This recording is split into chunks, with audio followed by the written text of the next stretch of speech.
একেথৰে মাহীলৈ চাই আৰৱ কোঠাটোত থিয় হৈ থাকিল।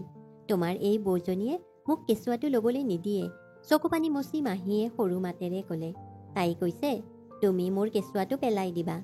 আৰৱৰ অলপ খং উঠিল যদিও নিজকে চম্ভালিলে। মাহীয়ে তেতিয়াও দুদলীয়া বেনীগাঁঠি আৰু সৰু টেডী বিয়াৰ এটা লৈ সৰু ছোৱালীৰ দৰে কথাবোৰ কৈ আছিল। আৰৱৰ বয়স আছিল ২৬ বছৰ আৰু মাহীৰ বয়স আছিল ১৭ বছৰ। তাই ওখ আছিল যদিও তাইৰ চিন্তা আৰু আচৰণো ঠিক অবুজ ছোৱালীৰ দৰেই আছিল। বুদ্ধিমান নাৰীক ভালপোৱা আৰৱ এতিয়া এই আবেলি মাহীক লৈ অলপ নাৰ্ভাছ হৈ পৰিল। দুয়োৰে বিবাহৰ এবছৰ হ'ল। আৰৱৰ ভায়েক সমৰৰ বিয়া একেদিনাই হৈছিল আৰৱৰ লগত। সমৰৰ পত্নী প্ৰিয়া এতিয়া এটি ছোৱালীৰ মাক। আৰৱে তেতিয়াও মাহীৰ ওচৰত থাকিবলৈ হাহাকাৰ কৰি আছিল। মাহীয়ে হাত দুখন আগবঢ়াই ক'লে, আৰৱ, মোক এটা সন্তান লাগে, অনুগ্ৰহ কৰি মোক দিয়ক। আৰৱে হাঁহি হাঁহি ক'লে, দোকানত কেঁচুৱা পোৱা নাযায়?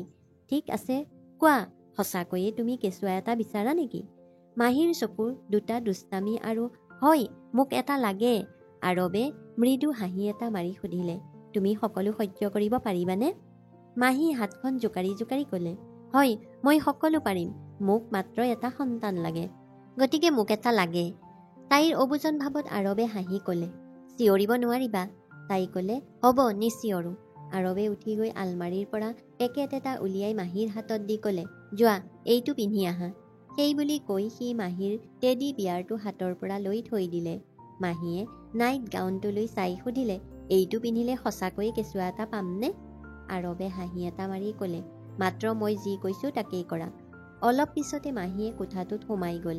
নাইট গাউন পিন্ধি তাইক ইমান ধুনীয়া দেখা গৈছিল যে আৰৱে ক্ষণিকৰ বাবেও স্তম্ভিত হৈ পৰিছিল। গাউনৰ কলাৰটো হাতেৰে ধৰি মাহীয়ে অস্থিৰ হৈ পৰিল। আৰৱে তাইৰ ওচৰলৈ গৈ তাইৰ বেনু দুডাল খুলি দিলে। লাহে লাহে তাইৰ ওঠত চুমা খালে। তেনেতে হঠাৎ মাহীয়ে পেটত বিষ এটা অনুভৱ কৰিলে। আৰৱ, পেটটো বিষাইছে, প্লিজ মোক হস্পিটাললৈ লৈ যাওক, কেঁচুৱাটো আহি আছে। মাহীয়ে চিঞৰি উঠিল। আৰৱে চিৰিয়াছ হৈ ক'লে, কেৱল চুমা এটা খালেই কেঁচুৱা নহয়, বুজিছা? বহুত সহ্য কৰিব লাগিব, তেতিয়াহে হাতত এটা সৰু নিৰীহ কেঁচুৱা দেখা যাব। হয়, মাহীয়ে আনন্দত চিঞৰি উঠিল, মোক এটা সন্তান লাগে। আৰু তেতিয়াই হঠাতে মাহী হেতা পৰিল। আৰৱে তাৰ শ্বাৰ্টটো খুলিলে। এবছৰ ধৰি সি এই ছোৱালীজনীৰ শিশু সুলভতাক সহ্য কৰি আছিল, কিন্তু আজি সি তাৰ আৱেগবোৰে বোৱাই লৈ যাব বিচাৰিলে। মাহীয়ে উঠিবলৈ আৰম্ভ কৰাৰ লগে লগে আৰৱে তাইৰ ওপৰত শুই পৰিল। সি মাহীৰ হাতৰ আঙুলিৰ লগত তাৰ আঙুলিবোৰ মিলাই। মাহীয়ে আৰৱৰ ওচৰত নিজকে বিসৰ্জন দিবলৈ আৰম্ভ কৰাৰ লগে লগে তাই হৃদয় বিদাৰক চিঞৰ এটা মাৰিলে। কিন্তু আৰৱে তাইৰ কান্দোনক আওকাণ কৰি হাতখনেৰে তাইৰ ওঠ দুটা একেলগে ধৰি ৰাখিলে। এই মাহী আৰৱৰ দেউতাকৰ বন্ধুৰ একমাত্ৰ কন্যা আছিল। তাই আৰম্ভণিৰে পৰাই অবুজন আছিল বুলি আৰৱৰ কোনো ধাৰণা নাছিল।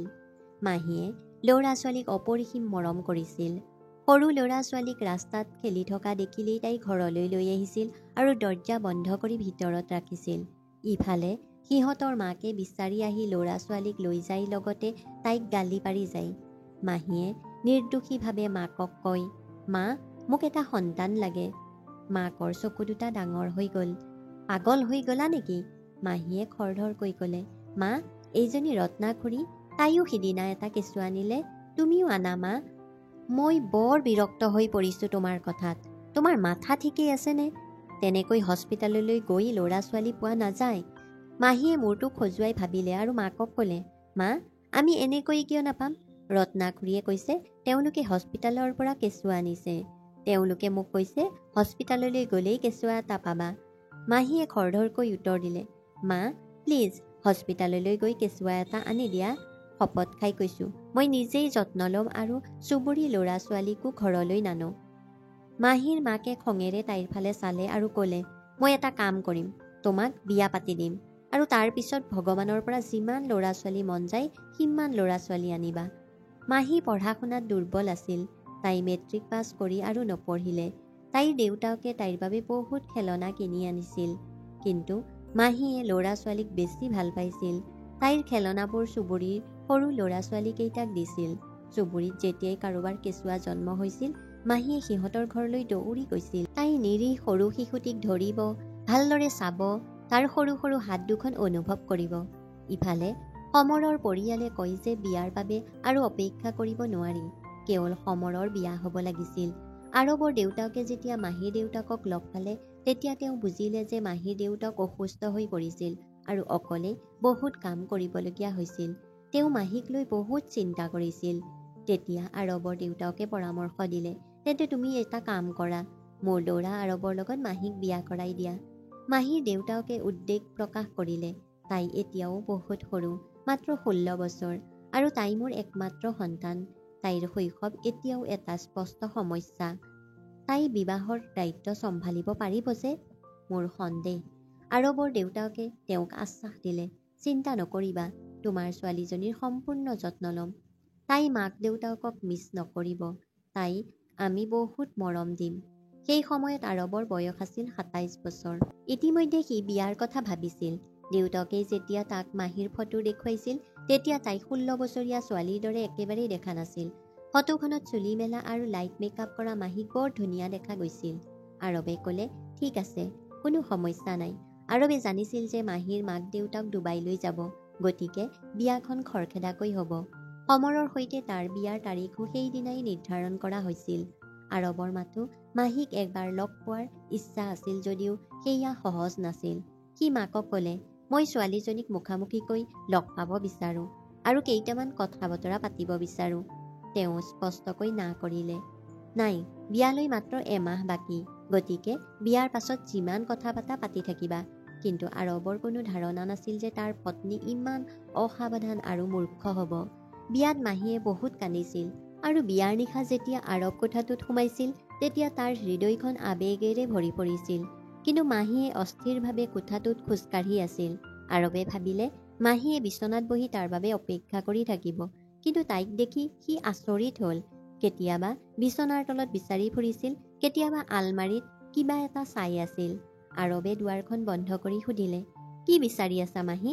মাহীয়ে নিৰ্দোষীভাৱে উত্তৰ দিলে, মোৰ টেডী বিয়াৰ। মায়ে কৈছিল যে মোৰ ৰুমত থ'ব, কিন্তু ইয়াত নাই দেখা, ক'ত? আৰৱে আচৰিত হৈ তাইৰ ফালে চালে। মাহী ইমানেই অস্থিৰ হৈ পৰিল যে তাই টেডী বিয়াৰটো বিচাৰি নাপালে কোনে জানে কি হ'লহেঁতেন। আৰৱে সুধিলে, আজি ৰাতি টেডীটোৱে কি কৰিব বিচাৰা? মাহীয়ে ক'লে, মোৰ টোপনি অহা নাই, মই টেডী বিচাৰি যাম। আৰৱে মাহীৰ আচৰণ অদ্ভুত বুলি বুজি পাইছিল। বিয়াৰ পিছত ছোৱালীবোৰে প্ৰায়ে লাজ নাৰ্ভাছ অনুভৱ কৰে, কিন্তু মাহীত তেনেকুৱা একো নাছিল। আৰৱে লগে লগে ওলাই আহি মাকক ক'লে, মা, তাই কেনেকুৱা ছোৱালী?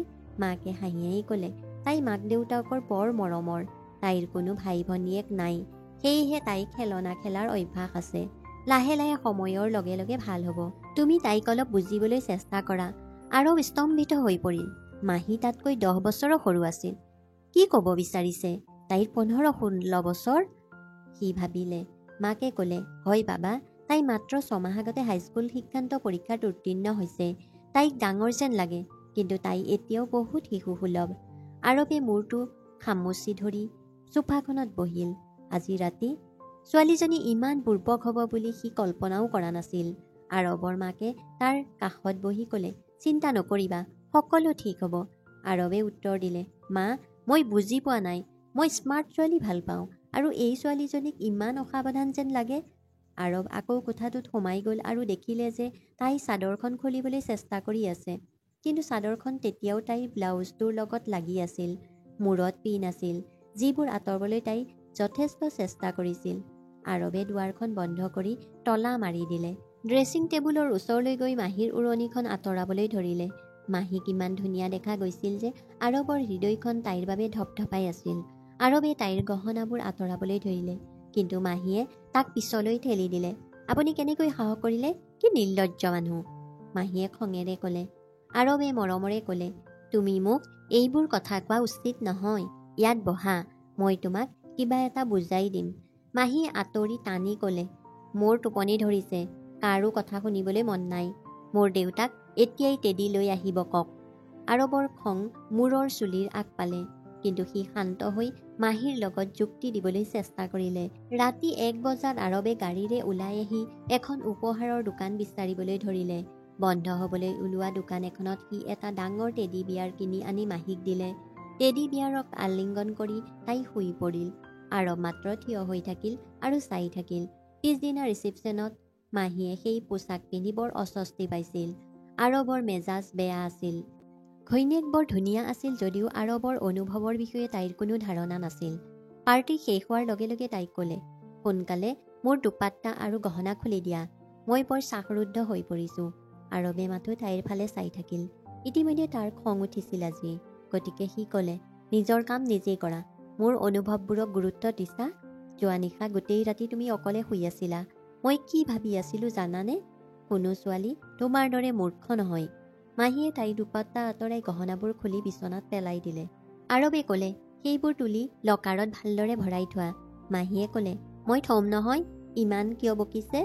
আৰৱে নিজৰ ভুলটো উপলব্ধি কৰিলে। দীঘলকৈ উশাহ এটা লৈ সি মাহীৰ ওচৰলৈ গ'ল। তাইৰ হাতত ধৰি সি ক'লে, ঠিক আছে, মই তোমাক আৰু বকাবকি নকৰোঁ, অলপ কথা পাতোঁ আহা। মাহীয়ে ক'লে, নাই, মোৰ টোপনি আহিছে, কাইলৈ কথা পাতিম। আগতে মায়ে মোক 10 বজাত শুৱাই দিছিল, কিন্তু এতিয়া 1টা হ'ল। তাইৰ টোপনি যোৱা মূৰ্তি দেখি আৰৱৰ চকু দুটা ডাঙৰ হৈ গ'ল। নিজকে সংযত কৰিব নোৱাৰি আঁঠুৱাখন ঘঁহি বিচনাত শুই পৰিল। কিন্তু মাহীয়ে একো গুৰুত্ব নিদিলে। সেই নিশা মাহীয়ে গভীৰ টোপনিত পৰিল। আৰৱে তাইৰ টি-চাৰ্টটো আলফুলে খুলি তাইক বুকুৰ মাজত টানি লৈ গ'ল। মাহীয়ে লগে লগে আৰৱক পিছলৈ ঠেলি দি ক'লে, পিছুৱাই যা, কি কৰি আছা? আৰৱে বিনয়েৰে উত্তৰ দিলে, মাহী, প্লিজ মোক তোমাৰ ওচৰলৈ আহিবলৈ দিয়া, প্লিজ মোৰ অসাহে এটা বুজা। মাহীৰ কোমল ওঠত উট দুটা থৈ দিওঁতেই মাহীয়ে ভয়ত কঁপি উঠিল আৰু খৰধৰকৈ উট দুটা ঢাকি দিলে। আৰৱে মৃদু হুমুনিয়াহ এটা কাঢ়ি ক'লে, হাত দুখন আঁতৰাই দিয়া, আহা, স্বামীক অশান্তি নকৰিবা। মাহীয়ে জোৰেৰে ক'লে, নাই। আৰৱে এখন হাতেৰে তাইৰ দুয়োখন হাত আঁতৰাই দিলে। কিন্তু মাহীয়ে চিঞৰিবলৈ ধৰিলে। তাইৰ চিঞৰ শুনি মাকে বাহিৰৰ পৰা সুধিলে, কি হৈছে মাহী? আৰৱে মাকক ক'লে, একো নহয় মা, এটা কাম কৰা, তুমি তাইক তোমাৰ কোঠাত শুৱাই দিয়া। মই যদি জানিলোহেঁতেন যে তোমালোকে মোৰ লগত এই সকলোবোৰ কৰিবলৈ ওলাইছা, তেন্তে মই সঁচাকৈয়ে তাইক বিয়া কৰাবলৈ অস্বীকাৰ কৰিলোহেঁতেন। তাই বৰ মূৰ্খ ছোৱালী। এই বুলি কৈ সি আঁঠুৱাখন তুলি আনটো কোঠাত গৈ শুই পৰিল। অন্তৰৰ গভীৰত সিপাৰে ঈৰ্ষাত মাহীয়ে কান্দি আছিল। আৰৱৰ মাকে ভিতৰলৈ আহি তাইক চুমা খাইছিল। মাকে যদি বুজাব পাৰিলেহেঁতেন, মাহীয়ে একো বুজিবলৈ সাজু নাছিল। তাই ৰেডি হোৱা নাছিল। আৰৱৰ মাকে এই কথা শুনিবলৈ টান পাইছিল। প্ৰতিটো সম্পৰ্কৰ এটা সন্মান থাকে। তেওঁ কোমলকৈ ক'লে, ঠিক আছে, ঠিক আছে, তুমি শুই যোৱা, কিয় কান্দিছা? মাহীয়ে শাহুৱেকক সাবটি ধৰিলে। তাৰপিছত তাই সুধিলে, মই শুমনে? হয়, শুই থাকা, মাকে ক'লে। মাহীয়ে আকৌ ভয়তে সুধিলে, আপোনাৰ ল'ৰাটো আহিব নেকি? মই তালৈ ভয় খাইছোঁ, মাকে ক'লে হাঁহি হাঁহি। সি নাহে, মই তাক বাধা দিম। এই কথা শুনি মাহীয়ে কিছু সকাহ পালে। পিছদিনা ৰাতিপুৱা উঠি আহোঁতে সমৰ আৰু প্ৰিয়াই আৰৱৰ ফালে চাই আছিল। সমৰে ক'লে, কি হৈছে দৰা? কি এই দৃশ্যটো? এটা সুকীয়া কোঠাৰ। আৰৱৰ ইতিমধ্যে খং উঠিছিল। সি ক'লে, যেতিয়া ভাগ্য বেয়া হয় তেতিয়া আন কোঠাত শুব লাগে, আৰু ডাইনিং টেবুলত বহিল। আৰৱৰ মাকে ব্ৰেকফাষ্ট পৰিৱেশন কৰিলে। অলপ পিছতে মাহীয়েও ছালোৱাৰ চুট পিন্ধি কোঠাটোৰ পৰা ওলাই আহি আৰৱৰ মাকৰ কাষত বহিল। প্ৰিয়াই ক'লে, ইয়াত কিয় বহিছা? স্বামীৰ কাষত বহি ব্ৰেকফাষ্ট কৰা। মাহীয়ে ক'লে, নাই, মই তাৰ কাষত বহিব নিবিচাৰোঁ, বৰ বেয়া সি। আৰৱৰ ৰুটিখন হাততেই ৰৈ গ'ল। মাহীয়ে কালি নিশা হোৱা কথাবোৰ সকলোৰে সন্মুখত প্ৰকাশ কৰিব পাৰে বুলি তাৰ ভয় লাগিছিল। ঠিক তেতিয়াই আৰৱৰ দেউতাক ব্ৰেকফাষ্ট কৰিবলৈ আহি পালেহি। আৰৱৰ মাকে মাহীৰ কাণত ফুচফুচাই ক'লে, মনে মনে খাবা, কোনেও এনেকুৱা সকলোৰে সন্মুখত কথা নকয়। মাহীয়ে মূৰটো নমাই আমলেটটো প্লেটত থৈ ৰুটিৰ লগত খাবলৈ ধৰিলে। ব্ৰেকফাষ্ট কৰি মাহী লনলৈ গ'ল। ৰঙীন ফুলবোৰ দেখি তাইৰ মুখখন হাঁহি এটা ওলাই আহিল। তাই খৰধৰকৈ গোলাপ, জেচমিন, মেৰিগল্ড ছিঙি নিজৰ দুপাট্টাত ভৰাই ল'বলৈ ধৰিলে। আৰৱে ওলাই আহি সুধিলে, কি কৰি আছা? মাহীয়ে উত্তৰ দিলে, এইবোৰৰ ফুলৰ থোপা বনাম, মই ভাল পাওঁ। তাইৰ পৰিষ্কাৰ মুখখনত সৰলতা দেখি আৰৱৰ খংটো আকৌ ম্লান হৈ পৰিল। সি ক'লে, তোমাৰ চুলিত গোলাপ ফুল এটা দিওঁ। মাহীয়ে পিছুৱাই গৈ ক'লে, নাই, তুমি বৰ লেতেৰা, মই তোমাক মোৰ ওচৰলৈ আহিবলৈ নিদিওঁ। আৰৱে হাঁহি এটা মাৰি ক'লে, বাৰু, কিমান দিনলৈ মোক তোমাৰ ওচৰলৈ যাব নিদিবা? এদিন মই নিশ্চয় তোমাৰ ওচৰলৈ আহিম, আৰু যিদিনা আহিম সেইদিনা মোৰ ধৈৰ্যৰ পৰীক্ষা নকৰিবা। এই বুলি কৈ সি বন্ধুৰ ওচৰলৈ গুচি গ'ল। মাহীয়ে সকলো ফুল গোটাই নিজৰ কোঠাৰ এটা ফুলদানিত ভৰাই দিলে।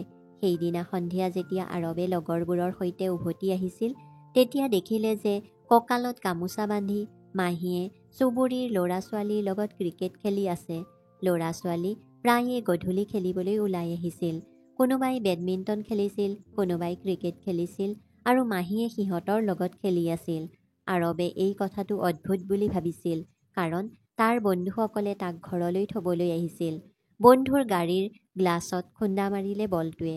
বন্ধুৱে উচ্চাৰণ কৰিলে, এই মূৰ্খজন কোন? আৰৱে দেখাৰ লগে লগে স্তম্ভিত হৈ পৰিল। লগৰবোৰে ঘৈণীয়েকক লগ কৰিবলৈ আহিছিল। মাহীয়ে ৰাস্তাত ল'ৰা ছোৱালীৰ লগত ক্ৰিকেট খেলি আছিল। বন্ধুৱে ক'লে, তাই এগৰাকী অচিনাকি ছোৱালী, ইমান ডাঙৰ ছোৱালী, সৰু ল'ৰা ছোৱালীৰ লগত। আৰৱে লগে লগে গাড়ীৰ পৰা নামি ক'লে, তোমালোক যোৱা, আমাৰ ঘৰলৈ বেলেগ এদিন নিমন্ত্ৰণ কৰিম। বিয়াখন ইমানেই লৰালৰিকৈ হৈছিল যে আৰৱে বন্ধু বান্ধৱীকো মাতিব পৰা নাছিল। আৰু যেতিয়া সি মাহীক এনে অৱস্থাত দেখিলে, তেতিয়া তেওঁলোকক ঘৰলৈ মাতিবলৈ সাহস নকৰিলে। তাৰ পাছত আৰৱে মাহীক হাতত ধৰি ঘৰলৈ লৈ আহিছিল। মাহীৰ হাতখন এৰি সি মাকক সুধিলে, তাই বাহিৰত কি কৰি আছে? যোৱাৰ আগতে তাই কাক সুধিছিল মা? তাইক বাহিৰলৈ ওলাই যোৱাৰ অনুমতি দিছিল নেকি? আৰৱৰ খং উঠিল। আনকি মাকেও মাহীৰ ৰূপ দেখি থতমত খালে। তাইৰ কাপোৰবোৰ বোকাত লেতেৰা হৈছিল। তাইৰ মুখখন ঘামত তিতি গৈছিল আৰু হাত দুখনতো বোকা আছিল। মাকে সুধিলে, মাহী, ক'ৰ পৰা আহিছা? আৰৱে উত্তৰ দিলে, তাই চুবুৰীৰ ল'ৰা ছোৱালীৰ লগত ক্ৰিকেট খেলি আছিল। জানানে, মই মোৰ বন্ধুৰ লগত আহিছিলোঁ। ইমান লাজ পাইছোঁ। মা, তুমি কল্পনাও কৰিব নোৱাৰা। তাই এই আচৰণ কৰি থাকিলে মই তাইৰ লগত থাকিব নোৱাৰিম। এই বুলি কৈ সি নিজৰ কোঠাত সোমাই গ'ল। মাহীয়ে ক'লে, ময়ো তাৰ লগত থাকিব নিবিচাৰোঁ। প্লিজ মোক মা দেউতাৰ ওচৰত থৈ আহিব। সি মোক সদায় বকাবকি কৰি থাকে। এইটো নকৰিবা, তেনেকুৱা নকৰিবা, ইয়াত বহি নাথাকিবা, মই তাৰ লগত থাকিব নিবিচাৰোঁ। আৰৱৰ মাকে ক'লে, ইয়ালৈ আহা, মোৰ লগত বহা। চোৱা মাহী, তুমি বিয়া হৈছা। বিয়াৰ পিছত এই চুবুৰী ল'ৰা ছোৱালীৰ লগত ছোৱালীয়ে ক্ৰিকেট নেখেলে। তোমালোক সকলোৱে এতিয়া ডাঙৰ হৈ গ'লা। মাহীয়ে ক'লে, মই ঘৰতো ল'ৰা ছোৱালীৰ লগত ক্ৰিকেট খেলিছিলোঁ। ক্ৰিকেট খেলাটো অপৰাধ নহয়। মাকে যুক্তি দিবলৈ চেষ্টা কৰিলে, কিন্তু মাহীৰ কোনো প্ৰভাৱ পৰা নাছিল। এবাৰ তাই বাহিৰত ৰাস্তাত থিয় হৈ আছিল। সন্মুখৰ বাংলাটোৰ পৰা কিছুমান ল'ৰা ছোৱালী ওলাই অহাত এটা ল'ৰাই 3 বছৰমান বয়সৰ সৰু ল'ৰা এটাক ধৰি আছিল। মাহী লগে লগে সেই ঘৰলৈ গ'ল। তাই ল'ৰাটোক ক'লে, মোক ল'বলৈ দিবা? ল'ৰাটোৱে শিশুটিক মাহীৰ হাতত তুলি দিলে। সেই একেজন ল'ৰাৰ লগত মাহীয়ে ক্ৰিকেট খেলিছিল। মাহীক ক'লে, দিদি, তুমি তাক ধৰি ৰাখা, মই 2 মিনিটৰ পিছত আহিম। এই বুলি কৈ শিশুটি ভিতৰলৈ সোমাই গ'ল। মাহীয়ে বহু সময় ৰৈ থাকিল, কিন্তু সি ওলাই নাহিল। তাৰপিছত মাহীয়ে শিশুটিক ঘৰলৈ আনি লনত বেট লৈ খেলিবলৈ ধৰিলে। 2 ঘণ্টামান পাৰ হৈ গ'ল। মাহীয়ে শিশুটিৰ লগত ইমানেই নিমগ্ন হৈ পৰিছিল যে শিশুটিৰ মাকেই হাহাকাৰ কৰি বিচাৰি থকা বুলি গম পোৱা নাছিল। ডাঙৰ ভায়েকেও গম পোৱা নাছিল মাহী কোন ঘৰত আছে। তেওঁ কৈয়ে থাকিল, ইয়াত দিদিজনী থিয় হৈ আছিল, মই তাইক গতাই দিলোঁ। যিয়েই নহওক, চকীদাৰজনে চিনি পাই ক'লে, তোমাৰ সন্তান আমাৰ ঘৰত আছে। ঠিক সেই সময়তে আৰৱৰ মাকেও লনলৈ আহি মাহীৰ কোলাত থকা কণমানি শিশুটিক দেখি মাকে সুধিলে, মাহী, এইজন কোন? ঠিক তেতিয়াই শিশুটিৰ মাক আহি ক'লে, তুমি মোৰ সন্তানক লৈ আহিছা? মাকে কান্দি কান্দি ক'লে, মই তাক পাগলৰ দৰে বিচাৰি আছোঁ। মাকে কি অৱস্থাৰ মাজেৰে পাৰ হয় তাৰ কিবা ধাৰণা আছেনে তোমাৰ? যেতিয়া তাই নিজৰ সৰু সন্তানটোক দেখা নাপালে, তেতিয়া তাই নিমাত হৈ থাকিল। ল'ৰাটোৱে ক'বলৈ ধৰিলে, দিদি, তুমি ইচ্ছাকৃতভাৱে ইয়ালৈ আনিছা? আৰৱৰ মাকে ক'লে, মাহী, তুমি কি কৰিলা? মানুহে কি ভাবিব যে তুমি আনৰ সন্তান চুৰি কৰিছা? মাহীয়ে নিৰ্দোষীভাৱে উত্তৰ দিলে, মই সৰু ল'ৰা ছোৱালীক ভাল পাওঁ, মোৰ লগত ৰাখিবলৈ মন যায়। সময় এনেকৈয়ে পাৰ হৈ গ'ল। আৰৱে মাহীৰ লগত দূৰত্ব কমাবলৈ বহুত চেষ্টা কৰিলে, কিন্তু যেতিয়াই সি তাইৰ ওচৰলৈ গৈছিল, মাহীয়ে কান্দিবলৈ বা চিঞৰিবলৈ আৰম্ভ কৰিছিল আৰু সি দুখত পিছুৱাই গৈছিল। কিন্তু যেতিয়া প্ৰিয়া গৰ্ভৱতী হ'ল, তেতিয়া আৰৱে উপলব্ধি কৰিলে যে যদি মাহীয়ে তেওঁক সহায় কৰিলেহেঁতেন, তেন্তে হয়তো সিও পিতৃ হোৱাৰ আনন্দ অনুভৱ কৰিব পাৰিলেহেঁতেন। সকলোৱে বৰ সুখী হৈ প্ৰিয়াৰ খবৰ লৈ আছিল। প্ৰিয়ায়ো গৌৰৱ অনুভৱ কৰি আছিল। আৰৱে নিজকে ব্যস্ত কৰি ৰাখিলে। এতিয়া সি মাহীক একো নকয়। ঘৰলৈ আহি খাইছিল, তাৰ পিছত লেপটপটো লৈ শুইছিল। প্ৰিয়াই যেতিয়া পুত্ৰ সন্তান জন্ম দিছিল তেতিয়া মাহীৰ আনন্দ স্পষ্ট হৈ পৰিছিল। তাই এনে লাগিল যেন ভগৱানে তাইক খেলনা এটা দিছে। এতিয়া তাই ইয়াৰ লগত খেলিব পাৰিব আৰু কথা পাতিব পাৰিব। প্ৰিয়া ঘৰলৈ অহাত মাহীয়ে ল'ৰাটোক কোলাত ল'বলৈ গ'ল। এতিয়া তাই কান্দি কান্দি আৰৱৰ ওচৰলৈ আহিল। লেপটপত ব্যস্ত হৈ আছিল আৰৱ। মাহীয়ে ক'লে, মোক এটা সন্তান লাগে, মোকো এটা সন্তান লাগে। এই কথা শুনি আৰৱৰ এবছৰৰ ধৈৰ্যৰ বান্ধ ছিঙি গ'ল। আজি মাহীয়ে নিজেই সন্তানৰ প্ৰতি থকা ইচ্ছা প্ৰকাশ কৰিছিল। এতিয়ালৈকে আৰৱে উপলব্ধি কৰিছিল যে মাহীয়ে ল'ৰা ছোৱালীৰ বাবে কিমান হাহাকাৰ কৰিছিল। তাই য'তেই শিশু এটা দেখিছিল কোলাত ল'বলৈ তাই পাগলৰ দৰে দৌৰিছিল। বহু সময়ত আৰৱে তাইক মললৈ লৈ গৈছিল আৰু তাত সৰু সৰু ল'ৰা ছোৱালী দেখা পালে তাই বজাৰ এৰি শিশুটিৰ মাকৰ ওচৰলৈ গৈ সুধিছিল, সি ইমান মৰম লগা, 2 মিনিট ধৰি ৰাখিব দিবনে? আৰৱে সুধিব, ল'ৰা ছোৱালী দেখিলে তোমাৰ কি হয়? মাহীয়ে হাঁহি হাঁহি কয়, আপুনি নাজানে মই ল'ৰা ছোৱালীক কিমান ভাল পাওঁ। আজি আৰৱে তাইক সম্পূৰ্ণৰূপে চম্ভালিলে। মাহীৰ কোমল ওঠ দুটা নিয়ন্ত্ৰণ কৰি তাই চিঞৰবোৰ নিস্তব্ধ কৰি পেলালে। গোটেই ৰাতি সি নিজৰ ইচ্ছামতে কৰি থাকিল। আনহাতে মাহীয়ে কান্দি কান্দি চকুলো টুকিলে। আৰৱে ক'লে, তোমাৰ সন্তান লাগে নহয়, মই তোমাক সন্তান এটা দিছোঁ। তাৰপিছত সি মাহীক বুজাই ক'লে, তোমাৰ সন্তানটো বৰ মৰম লগা হ'ব, মোৰ দৰে চকু, তোমাৰ দৰে হাত, তোমাৰ দৰে নাক আৰু নিৰীহ আত্মা। শিশুটিৰ প্ৰতিচ্ছবি মাহীৰ মনত উদয় হ'বলৈ ধৰিলে। কিন্তু যেতিয়া তাই আৰৱৰ তীব্ৰতা সহ্য কৰিবলগীয়া হ'ল তেতিয়া তাইৰ এক যন্ত্ৰণা অনুভৱ হ'ল। যেতিয়াই তাই তাক পিছলৈ ঠেলিবলৈ চেষ্টা কৰিলে সি তাইৰ হাতত হেঁচা মাৰি ধৰিলে। কেতিয়াবা ওঠেৰে তাইৰ চকুপানী মচিছিল আৰু কেতিয়াবা ওঠেৰে তাইৰ প্ৰতিবাদবোৰ নীৰৱ কৰি দিছিল। আজি এবছৰৰ পিছত প্ৰথমবাৰৰ বাবে সি শান্তিৰে শুই আছিল। কিন্তু মাহীয়ে গভীৰভাৱে অশান্তি পাইছিল। প্ৰথমবাৰৰ বাবে তাই এনে সম্পৰ্কৰ বেদনা অনুভৱ কৰি আছিল। সন্তানৰ প্ৰতি থকা তাইৰ হেঁপাহ নথকা হ'লে চাগে তাই আৰৱৰ ওচৰ চাপিব নোৱাৰিলেহেঁতেন। কিন্তু তাই তেতিয়াও বিষ অনুভৱ কৰি আছিল। আগলৈ আহিবলগীয়া বিপদবোৰৰ বিষয়ে তাইৰ কোনো ধাৰণা নাছিল। ৰাতিপুৱা প্ৰথমেই সাৰ পালে আৰৱ। কাষতে মাহীক দেখি তাৰ মুখত হাঁহি এটা ওলাই আহিল। কিন্তু মাহীৰ শেঁতা মুখখন দেখি নিশাৰ স্মৃতিবোৰ মনত পৰিল। তাই আকৌ তাৰ প্ৰেমত পৰিল। যেতিয়া আৰৱে তাইৰ কপালত চুমা খালে তাই চক খাই উঠি বহিল। তাইৰ মুখখন ভয়ত ভৰি পৰিছিল। আৰৱে সুধিলে, কি হ'ল? মাহীয়ে খঙেৰে উত্তৰ দিলে, মোক চুব নালাগে। আৰৱে উত্তৰ দিলে, চোৱা, আমাৰ মাজত যি হ'ল সেইটোৱেই স্বামী স্ত্ৰীৰ মাজত হয়। মই তোমাৰ লগত একো বেয়া কাম কৰা নাছিলোঁ। আৰু সাৱধান, এই কথাটো যদি মা, প্ৰিয়া বৌ বা আন কাৰোবাৰ আগত উল্লেখ কৰা তেন্তে কথা বেয়া হ'ব। কাৰো লগত এনেবোৰ কথা নাপাতিবা। মাহীয়ে আচৰিত হৈ তাৰ ফালে চাই থাকিল। তাই সুধিলে, সকলোৱে এনেকুৱা কৰে নেকি? সকলোৱে নিজৰ পত্নীক এনেদৰে অত্যাচাৰ কৰে নেকি? সমৰ দাদাই প্ৰিয়া বৌৰ লগতো একেই কাম কৰিছিল নেকি? তাইও একেই কষ্ট অনুভৱ কৰিছিল? আৰৱে হাঁহি এটা মাৰি ক'লে, সকলোৱে একে কাম কৰে, তেতিয়াহে কেঁচুৱা আহে, বুজি পালা? ভয়ে মাহীৰ হৃদয়খন আগুৰি ধৰিলে। আৰৱ উঠি বহিল আৰু ফ্ৰেছ হ'ব গ'ল। কিন্তু মাহীৰ পিঠিত তীব্ৰ বিষ হৈছিল। গা ধুই যেতিয়া আৰৱ সাজু হ'ল তেতিয়া তেওঁ মাহীক সমগ্ৰ প্ৰক্ৰিয়াটো বুজাই দি কোঠাটোৰ পৰা ওলাই গ'ল। সকলো মাহীৰ বাবে সম্পূৰ্ণ নতুন আছিল। উঠি তাই গা ধুই কাপোৰ সলাই ওলাই আহিল।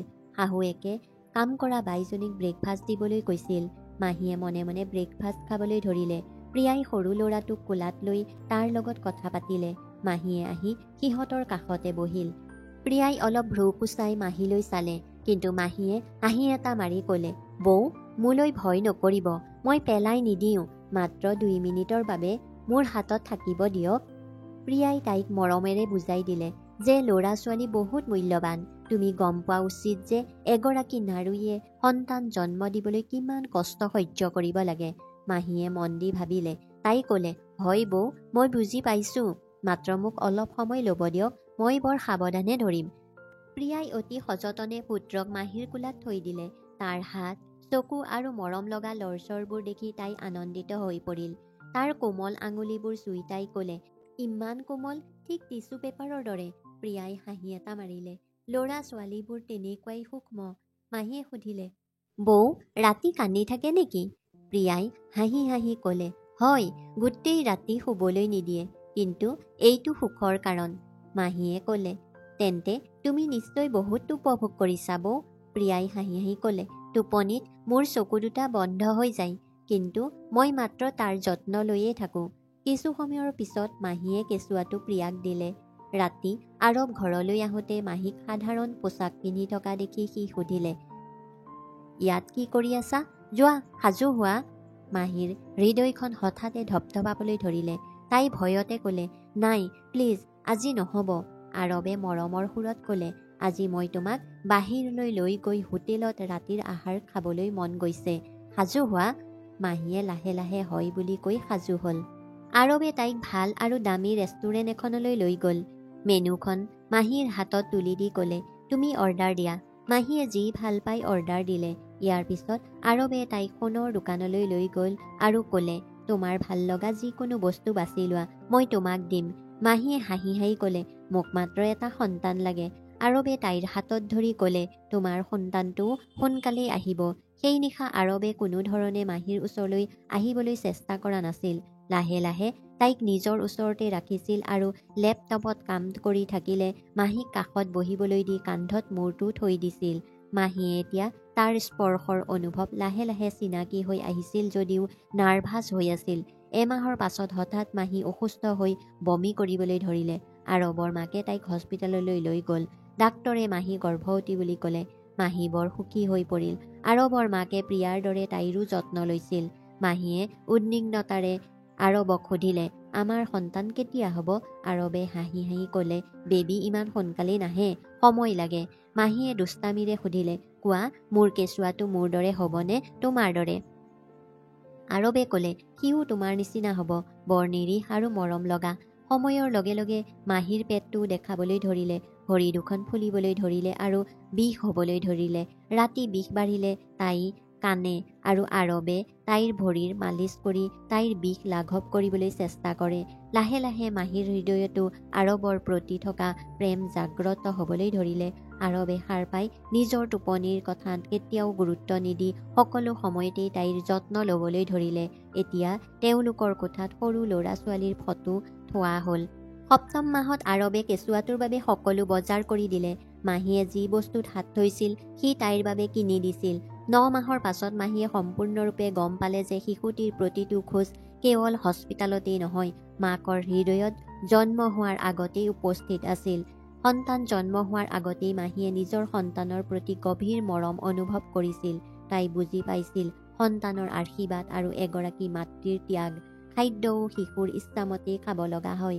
টোপনিৰে ভৰি থকাৰ সময়তো মাহীয়ে সন্তানৰ গতিবিধি লৈ সাৰ পাব লগা হৈছিল। 9 মাহৰ পাছত যেতিয়া প্ৰসৱ বেদনা আৰম্ভ হ'ল, মাহীয়ে তেনে অনুভৱ কৰিলে যে এতিয়া তাই মৰিব। আৰৱৰো ভয় লাগিছিল। মাহীৰ বেদনাদায়ক চিঞৰ শুনি সি খৰধৰকৈ মাকক কোঠালৈ মাতিলে। আৰৱৰ মাক আৰু প্ৰিয়াই মাহীক সমৰ্থন কৰি গাড়ীত উঠালে আৰু আৰৱৰ মাকক লগত লৈ চিকিৎসালয়লৈ গ'ল। গাড়ী চলাই থাকোঁতে আৰৱে বাৰে বাৰে মাহীৰ হাতত ধৰি কৈ আছিল, একো নহয়, সকলো ঠিক হ'ব। মাহীয়ে কান্দি কান্দি কৈছিল, নাই, মই মৰিম, তুমি নাজানা মই কিমান কষ্টত আছোঁ। মোৰ এনে লাগে যেন মোৰ জীৱনটো আজি শেষ হৈ যাব। আৰৱৰ মাকে অবিৰতভাৱে তাইক বুজাই আছিল, মাহী, তোমাৰ একো নহয়। মাহীয়ে বাৰে বাৰে আৰৱৰ হাতখন ধৰি জোৰেৰে হেঁচা মাৰি ধৰিলে তাইৰ বিষ সহ্য কৰিবৰ বাবে। আৰৱে এহাতে গাড়ী চলাইছিল আৰু আনখন হাত মাহীৰ হাতত লৈ মনে মনে গাড়ীখন চলাই আছিল। হস্পিটাল পাওঁতে সি মাহীক খৰধৰকৈ লৈ গ'ল। মাহী আৰু শিশুটি দুয়োটাৰে বাবে তাৰ হৃদয়ত প্ৰাৰ্থনা চলি আছিল। তাইক হুইল চেয়াৰত বহুৱাই লেবাৰ ৰুমলৈ পঠিওৱা হ'ল। কিন্তু যেতিয়া ডাক্তৰজন ওলাই আহিল, তেওঁৰ মুখত চিন্তা দেখা গ'ল। আৰৱে লগে লগে তেওঁক সুধিলে, মোৰ পত্নী আৰু সন্তান ভালে আছেনে? ডাক্তৰে ক'লে, হয়, ল'ৰা এটা জন্ম হৈছে, সি একেবাৰেই নিৰাপদ। আৰৱৰ উশাহ নিশাহ খৰতকীয়া হৈ আহিল আৰু সি পুনৰ সুধিলে, মাহীৰ কি হ'ল? ডাক্তৰে উত্তৰ দিলে, অপাৰেশ্যনৰ সময়ত তাই সাময়িকভাৱে অচেতন হৈ পৰিছিল আৰু এতিয়াও চেতনা ঘূৰাই পোৱা নাই। ঠিক তেতিয়াই এগৰাকী নাৰ্ছে সৰু শিশু এটা আনি আৰৱৰ কোলাত থৈ দিলে। আৰৱৰ চকুৰ পৰা চকুলো বৈ আহিবলৈ ধৰিলে। সি নিজৰ সন্তানৰ ফালে মৰমেৰে চাই আছিল। মাহী তেতিয়াও অচেতন হৈ আছিল আৰু এই কথা দেখি আৰৱ বৰ বিচলিত হৈ পৰিছিল। সি সন্তানটো নিজৰ কোলাত লৈ ক'লে, প্লিজ এতিয়াই তাইক সজীৱ কৰি দিয়ক। ডাক্তৰে ক'লে, আমি যৎপৰোনাস্তি চেষ্টা কৰিছোঁ। তাই কমাত পৰিব পাৰে বুলি আমাৰ ভয় লাগে। গোটেই ৰাতিটো পাৰ হৈ গ'ল আৰু ৰাতিপুৱা কেঁচুৱাটোক আৰৱৰ মাকে স্তনপান কৰাইছিল। প্ৰিয়া আৰু আৰৱৰ পিতৃও চিকিৎসালয়ত আছিল। সকলোৱে মাহীৰ বাবে চিন্তিত হৈ পৰিছিল। মাহীক এটা কোঠালৈ স্থানান্তৰিত কৰা হ'ল। ডাক্তৰে ক'লে, কেতিয়া চেতনা ঘূৰাই পাব আমি নাজানো। আৰৱে নিজৰ সাহস হেৰুৱাই পেলালে। কান্দি কান্দি সি মাহীৰ হাতখন দুয়ো হাতত ধৰি ক'লে, মাহী প্লিজ চকু মেলি চোৱাচোন, ভগৱানে কি মৰম লগা সন্তান এটা দিছে। সি ঠিক তোমাৰ দৰেই। উঠি চোৱা, তোমাৰ ল'ৰাটোৱে তোমাক চাবলৈ ৰৈ আছে। আৰৱৰ চকুৰ পৰা চকুলো বৈ আহিছিল। সকলোৰে চকুৰ পৰা চকুলো বৈ আহিছিল। শিশুটিয়ে কান্দিছিল আৰু আৰৱৰ মাকৰ কোলাতো সি শান্ত হোৱা নাছিল। কিন্তু মাহী গভীৰ টোপনিত আছিল আৰু সাৰ পোৱা নাছিল। কেৱল তাইৰ উশাহ নিশাহ চলি আছিল। লাহে লাহে সময় পাৰ হ'বলৈ ধৰিলে। আৰৱৰ মাক দেউতাক আৰু প্ৰিয়া ঘৰলৈ গৈছিল। শিশুটিক মাকে ঘৰলৈ লৈ গৈছিল। কিন্তু আৰৱ বহি আছিল। এসপ্তাহৰ ভিতৰতেই তাৰ অৱস্থা বেয়া হৈ গৈছিল। দাঢ়ি বাঢ়িছিল, চকু দুটা ফুলি উঠিছিল। বাৰে বাৰে মাহীৰ ওচৰত বহি লৈ তাইক জগাই তুলিবলৈ চেষ্টা কৰিছিল। সি উপলব্ধি কৰিলে যে কালিলৈকে তাক অশান্তি দি থকা ছোৱালীজনী এতিয়া তাৰ জীৱনৰ আটাইতকৈ মূল্যৱান বস্তু হৈ পৰিছে। তাইৰ অবিহনে এক মুহূৰ্তৰ বাবেও তাৰ মনটো ভাল নালাগিল। আনকি তাৰ সন্তানটোও ভাল নলগা হৈ পৰিছিল। যেতিয়া এনেকৈ এমাহ পাৰ হৈ গ'ল, তেতিয়া ডাক্তৰসকলো আশাহীন হৈ ক'লে যে আমি নাভাবোঁ তাই যে চেতনা ঘূৰাই পাব। অনুমতি দিলে আমি তাইক জীৱন সমাপ্ত কৰা বেজী এটা দিব পাৰোঁ। আৰৱে ডাঙৰকৈ ক'লে, নাই, তাই নিজাববীয়াকৈ উশাহ লৈ আছে, অৰ্থাৎ তাই জীয়াই আছে। ইমান ডাঙৰ সিদ্ধান্ত মই নলওঁ। মই মোৰ সকলো কষ্ট আৰু ধন ইয়াৰ ওপৰত বিনিয়োগ কৰিম। মই নিশ্চিত যে মাহীৰ চেতনা আহিব। আইতাকৰ কোলাত শিশুটি আছিল। আইতাকৰ লালন পালন কৰা প্ৰেমত সি আৰাম অনুভৱ কৰি আছিল।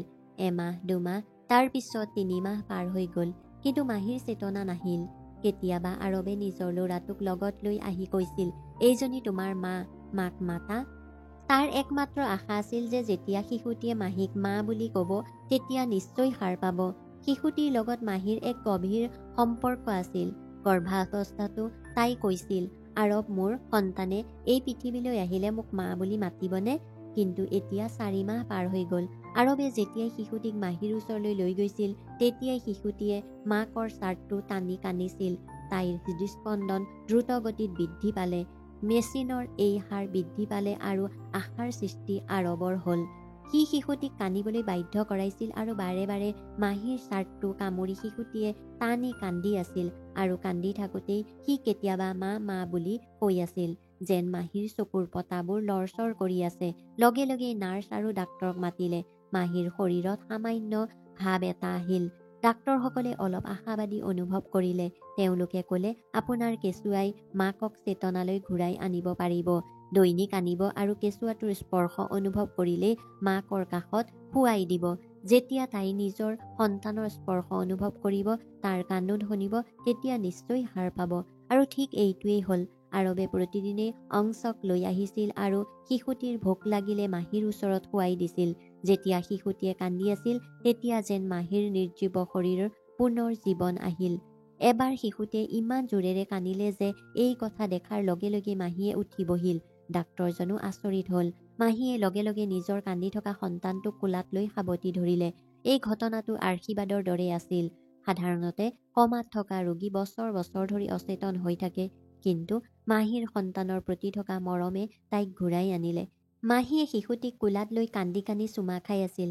এনে লাগিল যেন তাই মাত্ৰ কেইঘণ্টামান আগতে প্ৰসৱ কৰিছিল। কিন্তু যেতিয়া তাই গম পালে যে তাই যোৱা 4 মাহ ধৰি অচেতন হৈ আছে, তেতিয়া তাই বিশ্বাস কৰিব নোৱাৰিলে। আৰৱে তাইক চাই আছিল। কেইদিনমানৰ ভিতৰতেই মাহী সুস্থ হৈ ঘৰলৈ আহিল। আৰৱে তাইৰ বেছি যত্ন ল'বলৈ ধৰিলে। সি ভয় খাইছিল যে মাহীয়ে হয়তো তাক এৰি আঁতৰি যাব। অংশৰ 3 বছৰ হ'লত মাহীয়ে সুধিলে, আৰৱ, আপুনি নাভাবেনে যে অংশৰ আন এজন ভাই ভনী থাকিব লাগে?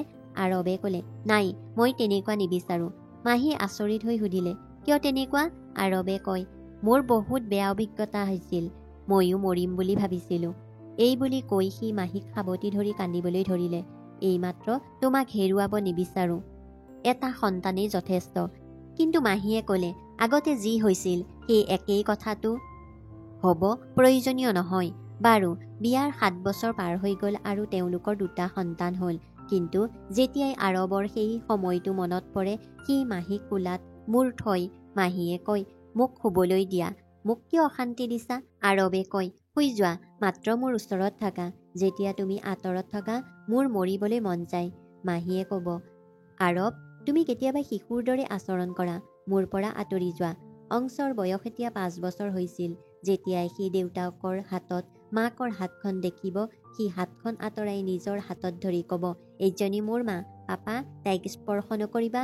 খঙেৰে আৰৱেও কৈছিল, তুমি দেৰিকৈ আহি নিজৰ অধিকাৰ দাবী কৰি আছা, লাগেনে? কিন্তু যেতিয়াই বীৰৰ জন্ম হ'ল তেতিয়া সি অংশৰ ঠাই ল'লে। এতিয়া অংশে আৰৱৰ লগত শুইছিল। যদিও 2টা ল'ৰা ছোৱালী শুই যোৱাৰ পিছত আৰৱে ল'ৰা ছোৱালীকেইটাক একাষৰীয়াকৈ শুৱাই দি মাহীক বুকুত ধৰি চকু 2টা মুদি দিয়ে। কেতিয়াবা মাহীয়ে বিচলিত হৈ যায়, কিন্তু আৰৱৰ মৰমৰ সন্মুখত তাই সদায় শান্ত হৈ থাকে। সৰু ল'ৰা এটাৰ দৰেই সি নিজকে অসহায় অনুভৱ কৰিছিল। তাইৰ নিজৰ সুখ আৰু আৰামবোৰো পাহৰি তাৰ প্ৰেমৰ ওচৰত আত্মসমৰ্পণ কৰে। হয়তো প্ৰতিগৰাকী মহিলাই স্বামীৰ মৰমৰ সন্মুখত এনে অনুভৱ হয় আৰু এটা সূক্ষ্ম অথচ গভীৰ প্ৰেম আৰু বুজাবুজিয়ে 2টা হৃদয়ৰ সংযোগ ঘটাই এটা পৰিয়াল গঢ়ি তোলে, যিটো কেতিয়াও ভাঙি নাযায়। বন্ধু বান্ধৱীসকল, এই কাহিনীয়ে আমাক শিকাইছে যে প্ৰকৃত প্ৰেম কেৱল সম্পৰ্কতেই নহয়, পৰিয়াল, সন্তান আৰু প্ৰতিটো অসুবিধাৰ প্ৰতি ধৈৰ্য আৰু বিশ্বাস ৰখাতো পোৱা যায়। এয়াই প্ৰকৃত শক্তি, যিয়ে জীৱনটো সফল কৰি তোলে। বন্ধু বান্ধৱীসকল, কাহিনীটো শুনি ভাল লাগিলে লাইক কৰিব, শ্বেয়াৰ কৰিব আৰু চেনেলটো ছাবস্ক্ৰাইব কৰিবলৈ নাপাহৰিব। ধন্যবাদ।